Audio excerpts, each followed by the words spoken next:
Greetings, everyone. This is Fred Coulter. Welcome to Church at Home.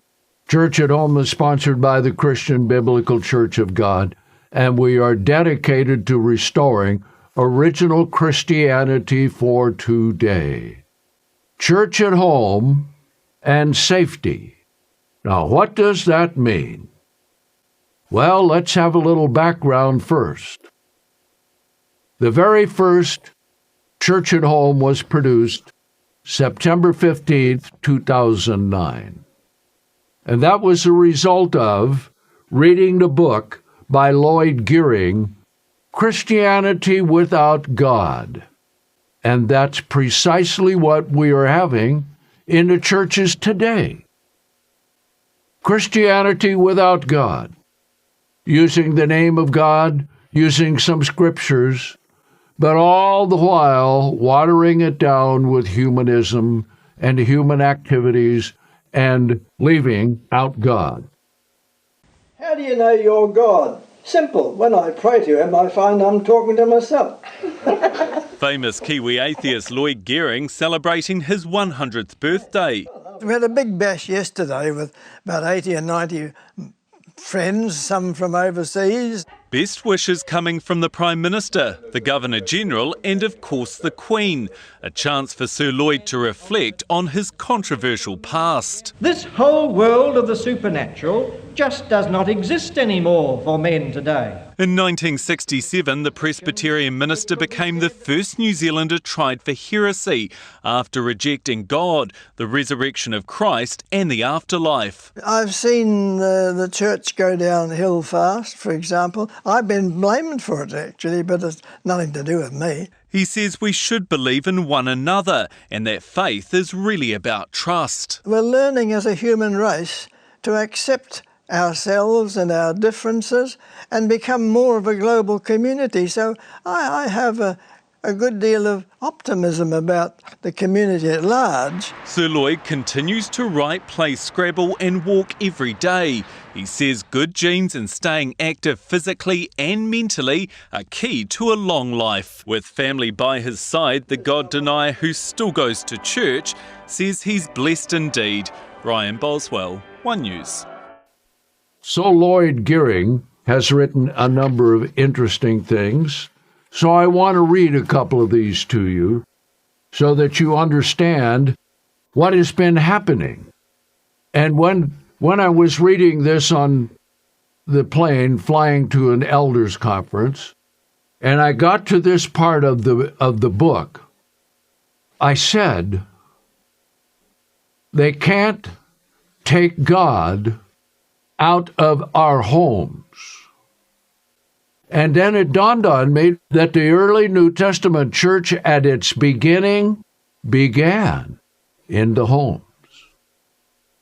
So let me read you just something that will help you understand why church at home and why in this day's violent world, church at home is where to have church. So Gearing writes, during the 20th century, that God, that is the God of the Bible, was slowly vanishing from the area of public consciousness and was no longer being appealed to by public bodies in times of pestilence, war, and drought, as once had been the case. Even in churches, it is rare to hear prayers beseeching God, say to break the current drought, asking him to provide a fine day for Sunday school picnic. All public bodies, national and international, are now fully aware that humans themselves must solve the problems of our time, and that there is no God out there who can be appealed to when all else fails.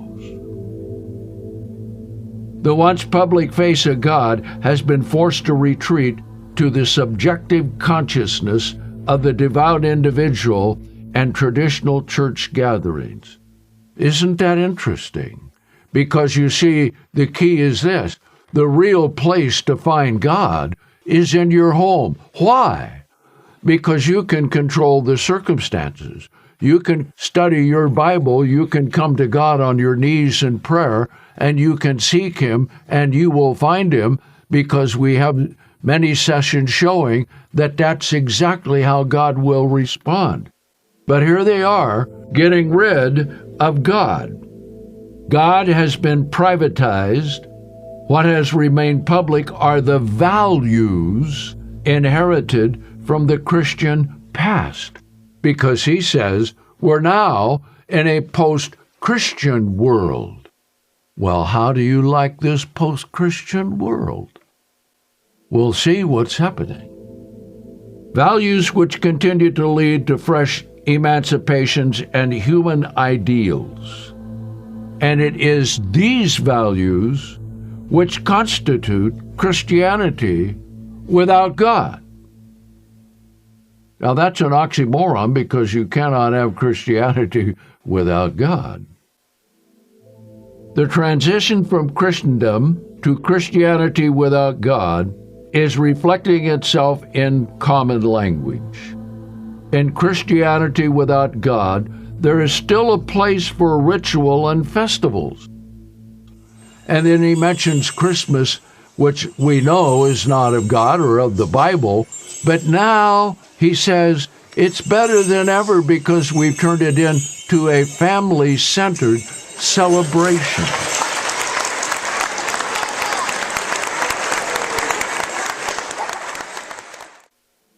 Continuing. In Christianity without God, there is no place for the traditional figure of Christ as the divine Savior.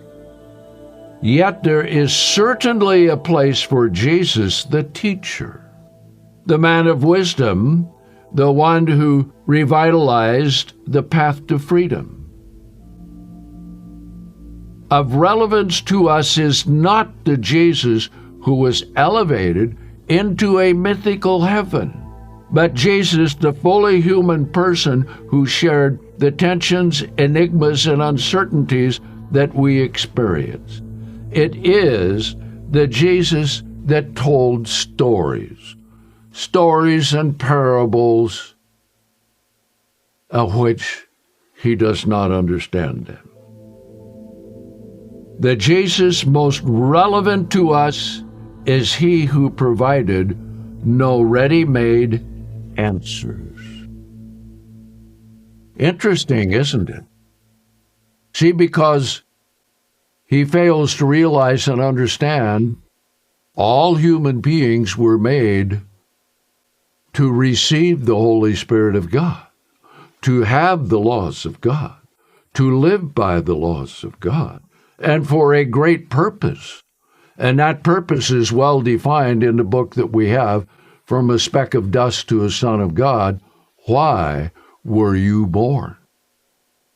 So here's a man who is a noted Christian writer, but he's now writing about Christianity without God. And maybe, isn't that why a lot of people are leaving churches? Shocking and confusing Christians when, as a Presbyterian minister, he openly rejected God. It was a national and international scandal. But on the eve of the trial's 50th anniversary, Lloyd Gering's ideas are still challenging. We might sing for God to defend New Zealand, but these days, is it God who needs the help? It's all been feeling a bit apocalyptic lately. Disasters of biblical proportions. What is the meaning of life? Now that's a good question. We could do with a bit of divine intervention right now. But is God even there? God is dead. The whole idea of God is dead. Do you want people to abandon God? No, well, the old God, yes. God is simply the mythical embodiment of our highest values. For decades, he's been challenging us to do what he's done, wrestle with God. Is there an afterlife? No. Oh, I haven't believed in the afterlife for a long time. This whole world of the supernatural just does not exist anymore. 1967, Lloyd Gearing hit the headlines when he stood trial for heresy. It was 50 years ago, almost to the day. My accusers have made it quite clear that in their eyes I am guilty of serious offences. Here was a respected Presbyterian minister openly rejecting God, the resurrection of Christ, and the afterlife. For me, the whole concept of the supernatural is quite inadequate for a discussion of God.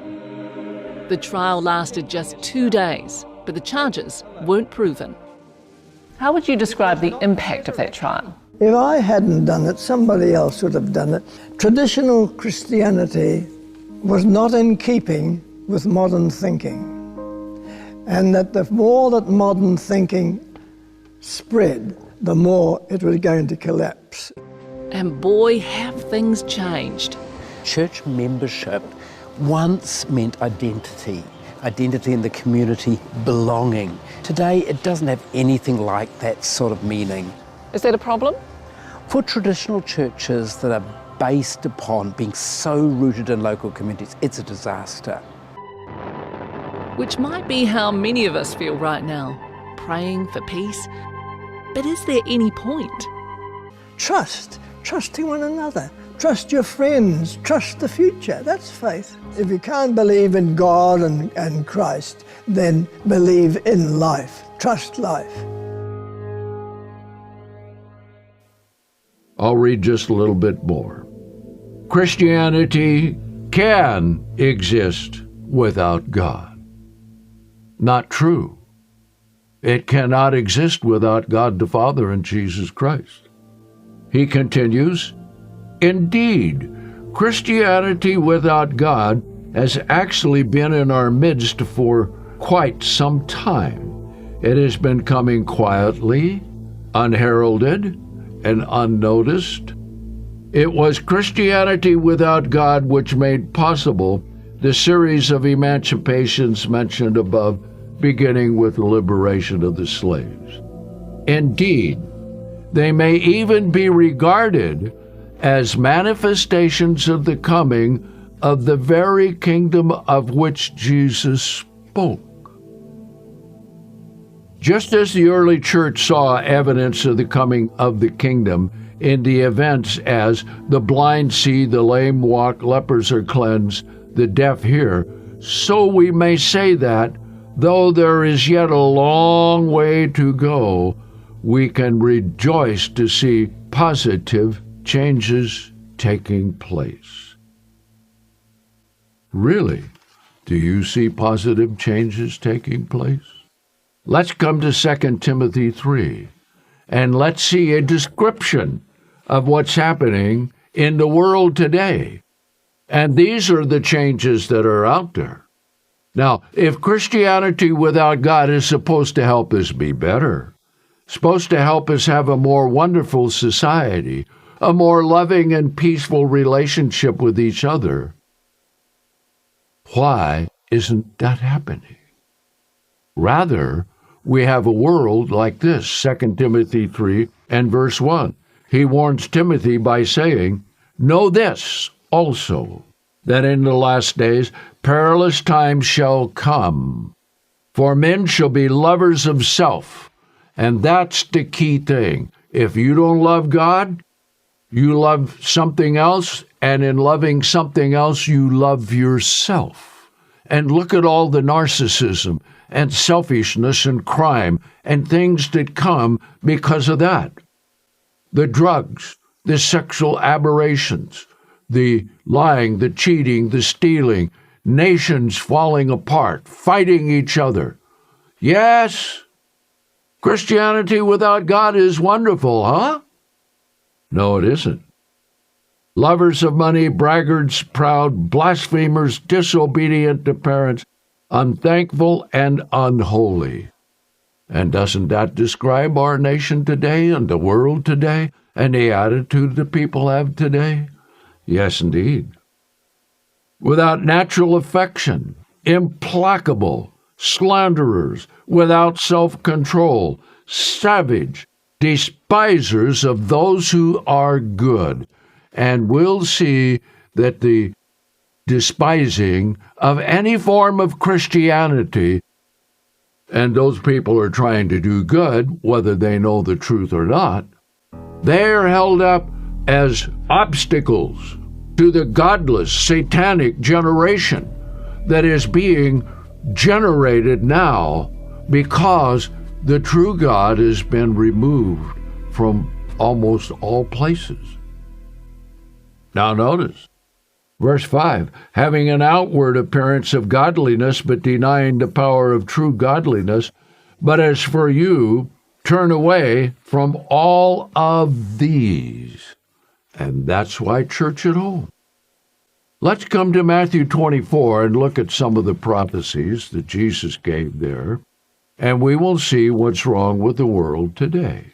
And we will see that we're being confronted with an awful lot of things that are really difficult and hard to understand and miserable to put up with. And it comes right into the very church buildings themselves. Let's pick it up here in verse 3. And as he was sitting on the Mount of Olives, his disciples came to him alone, saying, Tell us, when shall these things be, and what shall be the sign of your coming and the completion of the age?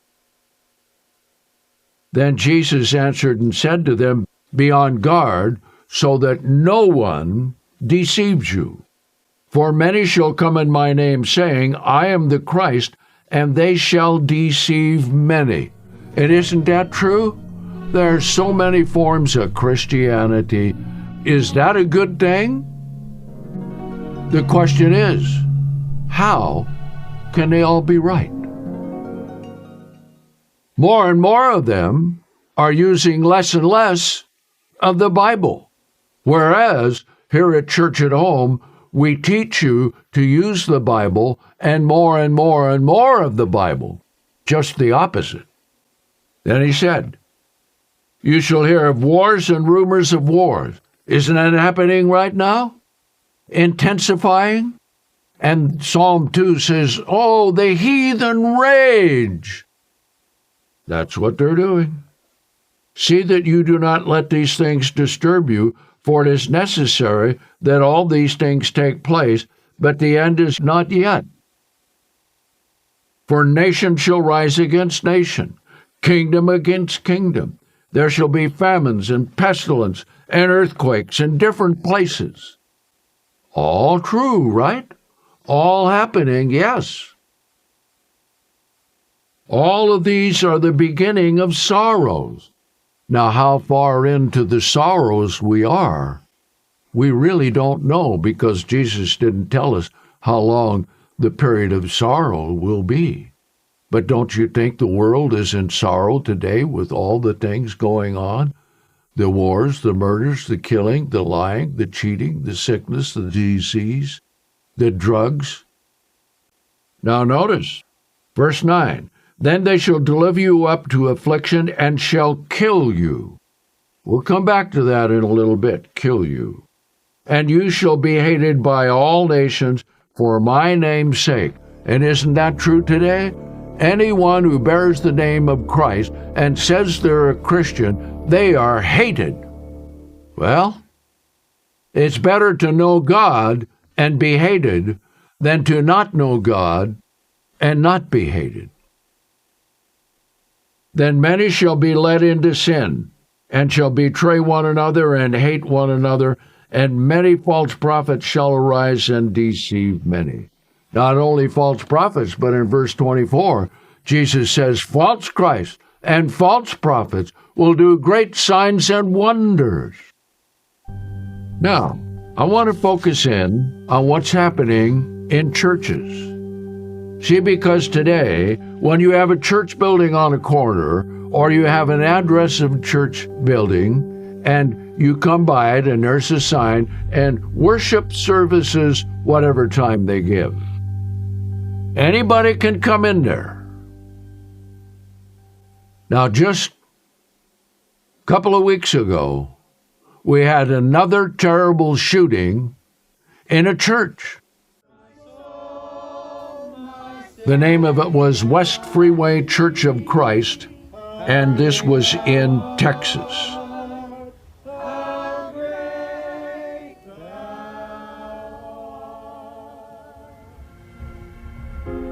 Two men were killed, and another man was injured in a shooting at a church in Texas on Sunday, the latest in a string of attacks at houses of worship in recent years. Isn't that amazing? People being shot and killed in churches.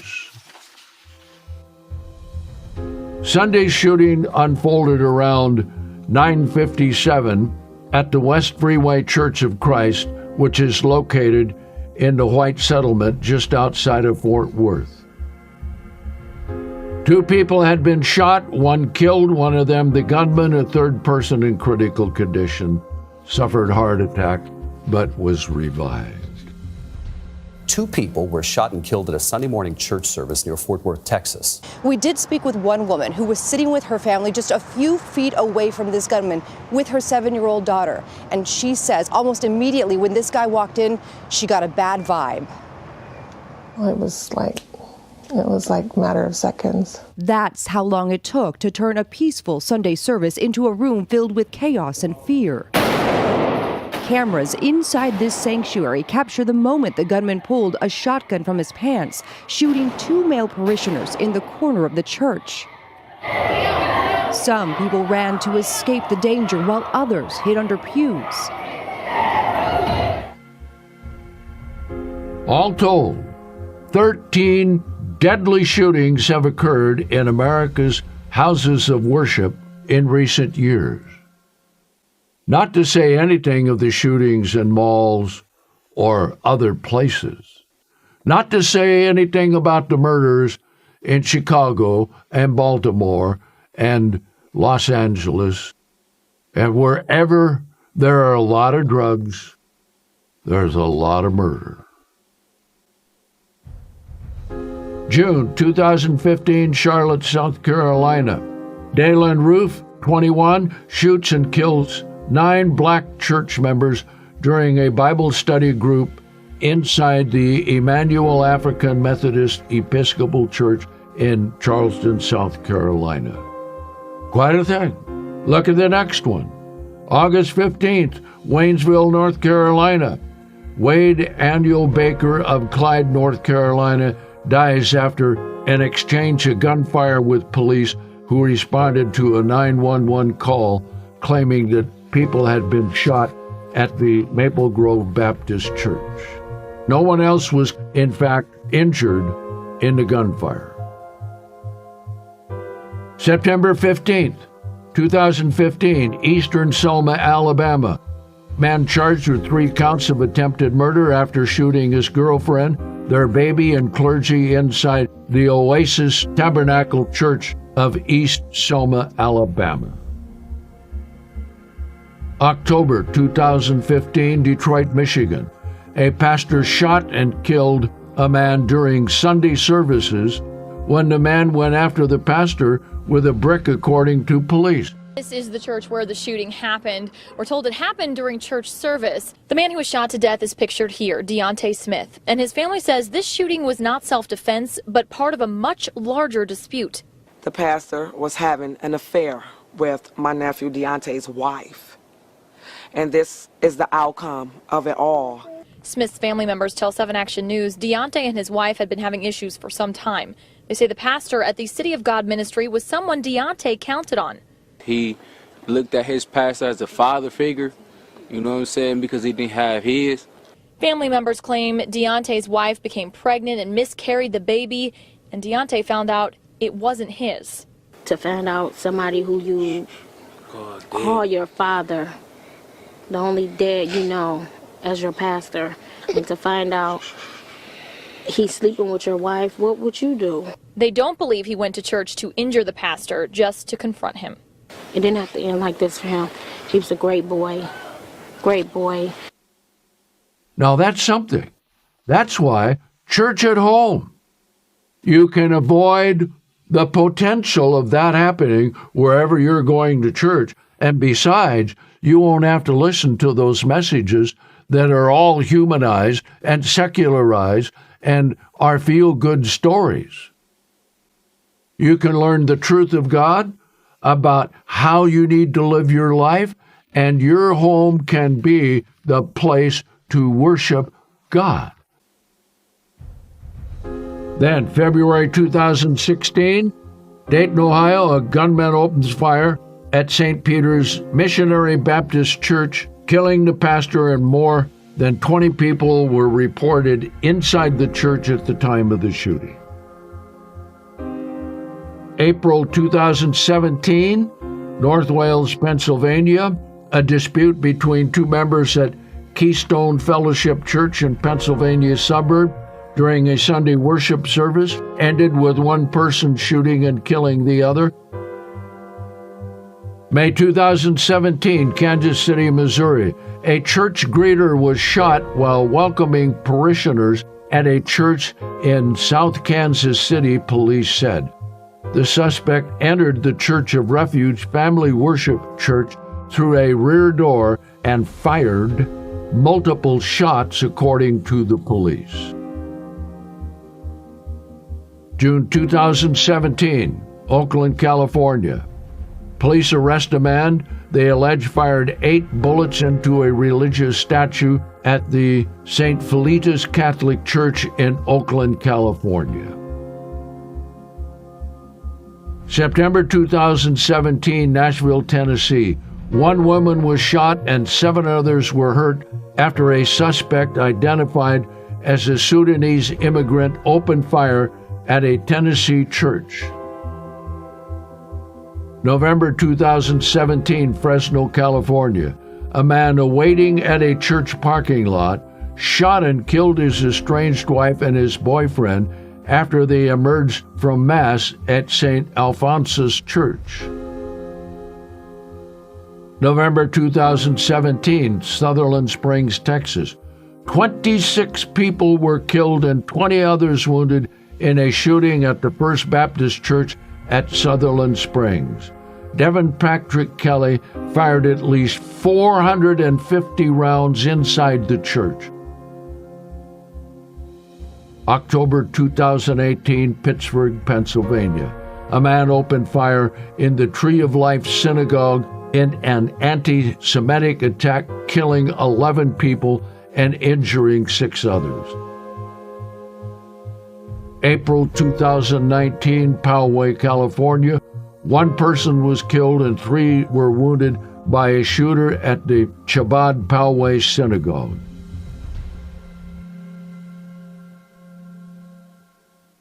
What a situation that is. Not even safe to go to church. No one holding anything sacred anymore.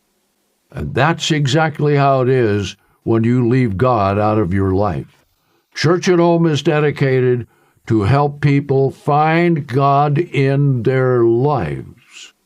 The true God, the true Jesus Christ. And you won't find it in Sunday-keeping churches because Sunday is not the day to worship on. And besides, when you go to these churches, you're never really worshiping. How do you worship? You worship in prayer on your knees. You are worshiping God. And we provide for you so many things to help you to learn. Who is God? What is God? What is the Bible? How do we live by God's way? And all of that is available to you free. You can download. We have books and booklets and pamphlets and things to help you in every aspect of what you need to know concerning the Bible and salvation. So Church at Home is a place of safety that you won't have to worry about going to church and some gunman coming in and shooting at everybody and slaughtering and killing and blood spattering, where there should be peace and truth and understanding. So once again, thank you for inviting me into your home. So until next time, this is Fred Coulter saying, so long, everyone.